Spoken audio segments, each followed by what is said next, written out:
ولم يعد يلعب لعبته المفضلة أو يحلم بمستقبل أفضل। গাজার রাফা শহরের ১৭ বছর বয়সী আব্দুর রহমান মুয়াম্মারের জীবন এক মুহূর্তেই বদলে যায়।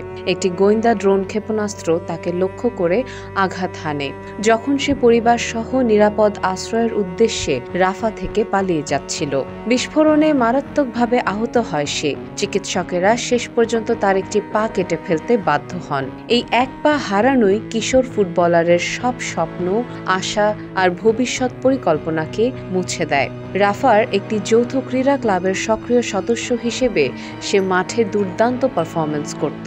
স্বপ্ন দেখত একদিন জাতীয় পর্যায়ে খেলার। সেই স্বপ্ন আজ চূর্ণ বিচূর্ণ।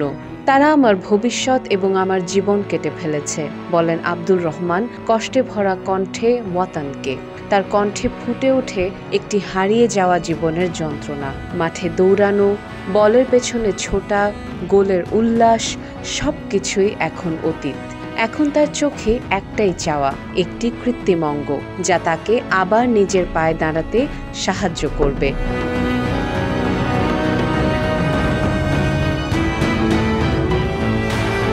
তিনি বলেন, আমি আগে স্বাবলম্বী ছিলাম, নিজের কাজ নিজেই করতাম। এখন প্রতিটি পদক্ষেপে অন্যদের ওপর নির্ভর করতে হয়। এই অনুভূতি ভয়ঙ্কর, অপমানজনক। আব্দুল রহমান এখন জীবনের সবচেয়ে কঠিন সময় পার করছেন। শুধু শারীরিক কষ্ট নয়, মানসিকভাবে তিনি বিধ্বস্ত। ভবিষ্যৎ নিয়ে অনিশ্চয়তা তাকে ঘিরে ধরেছে। তার সহপাঠীরা, সতীর্থরা হয়তো এখনো মাঠে দৌড়ায়, গোলের উল্লাসে মেতে ওঠে, কিন্তু আব্দুর রহমানের দিন কাটে হাসপাতালের বিছানায় বা কৃত্রিম পা লাগানোর অপেক্ষায়।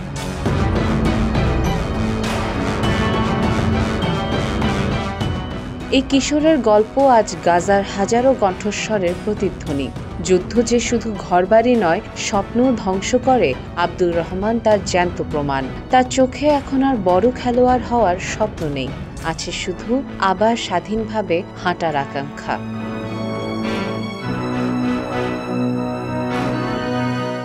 যুদ্ধ হয়তো থেমে যাবে একদিন, কিন্তু আব্দুর রহমানের মতো হাজারো তরুণের জীবনে যে ক্ষত রয়ে যাবে তা কোনো অস্ত্রবিরতি সারিয়ে তুলতে পারবে না। এখন তার স্বপ্ন শুধুই একটি কৃত্রিম পা, একটু সম্মানজনক স্বাধীনতা এবং একটি স্বাভাবিক জীবনে ফিরে যাওয়ার আশা।